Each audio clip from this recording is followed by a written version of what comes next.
नमस्कार दोस्तों, यूपी से बड़ी खबर, चौंकाने वाली खबर सामने आई है। यूपी के बाराबंकी में माफिया मुख्तार अंसारी के शार्प शूटर बॉबी की गोली मारकर हत्या कर दी गई। बॉबी पूर्व ब्लॉक प्रमुख थे और माफिया मुख्तार अंसारी के शार्प शूटर थे। उन पर अपहरण, रंगदारी, लूट जैसे कई चर्चित मामले दर्ज थे और सबसे बड़ा जो उनका नाम आया था लखनऊ के जेलर हत्याकांड में, उनका नाम सामने आने के बाद से वो सुर्खियों में थे।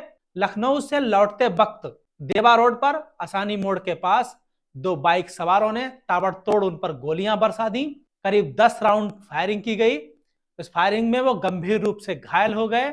इसके बाद उन्हें जिला अस्पताल ले जाया गया, जहां डॉक्टरों ने उन्हें मृत घोषित कर दिया। जानकारी मिलने के बाद बाराबंकी के एसपी अर्पित विजय वर्गीय और पूरी पुलिस टीम मौके पर पहुंच गई।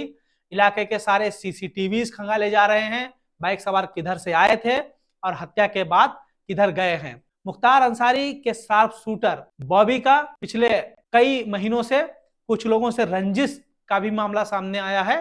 पुलिस उस एंगल पर भी जांच कर रही है। शोएब उर्फ बॉबी का मुख्तार अंसारी से सीधा नाम जुड़ा हुआ था और बताया जा रहा है कि मुख्तार अंसारी पर जो आपराधिक मामले दर्ज थे, जिनमें हत्या, अपहरण और फिरौती है, उसमें कुछ मामले बॉबी पर भी दर्ज थे। मुख्तार अंसारी को 2005 में कृष्णानंद राय की हत्या के मामले में जेल भेजा गया था। तब से वो जेल में थे और 28 मार्च 2024 को बांदा जेल में मुख्तार अंसारी की मौत हो गई थी, जिसकी वजह हार्ट अटैक बताया गया था।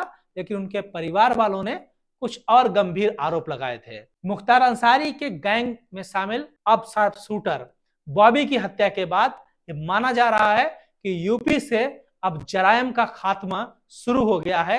एक के बाद एक माफिया मौत के घाट उतारे जा रहे हैं और उनकी उल्टी गिनती शुरू हो गई है। यूपी के बाहुबलियों में शामिल मुख्तार अंसारी, अतीक अहमद के बाद अब उनके शार्प शूटर और छोटे गुर्गों को भी निशाना बनाना शुरू कर दिया है। अब बॉबी की हत्या किसने की यह अभी तय नहीं है, लेकिन पुलिस ने इस मामले में अपनी तहकीकात तेज कर दी है और देखना है कि इसमें किसका हाथ सामने आता है।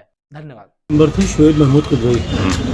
आज जुमा था। जुमे पे अमूमन ये पौने एक वाली मस्जिद में नमाज़ पढ़ते थे मयूर मॉडल की तरफ, और फिर आते थे हम लोग जब 1:30 बजे मस्जिद में नमाज़ पढ़ने जाते थे कचेरी वाली, तो तब तक ये इंटर हो रहे होते थे। अक्सर रास्ते में मुलाकात होती थी। आज जब वहाँ से आए तो फ़ोन आया कि इस तरह का कुछ हुआ है। आगे देखा तो जो अभी हाल फिलहाल प्रदेश में वकीलों की हत्याएँ हो रही हैं, उसी कड़ी में कुछ समझ में नहीं आ रहा। अभी इतनी जल्दी चीज़ें बहुत पता भी नहीं हैं और अभी अफसोस है। और जिस तरह डेयरिंग तरीके से फायरिंग हुई है हाईवे पे, आसानी मोड़ के आसपास कहीं सुन रहे हैं,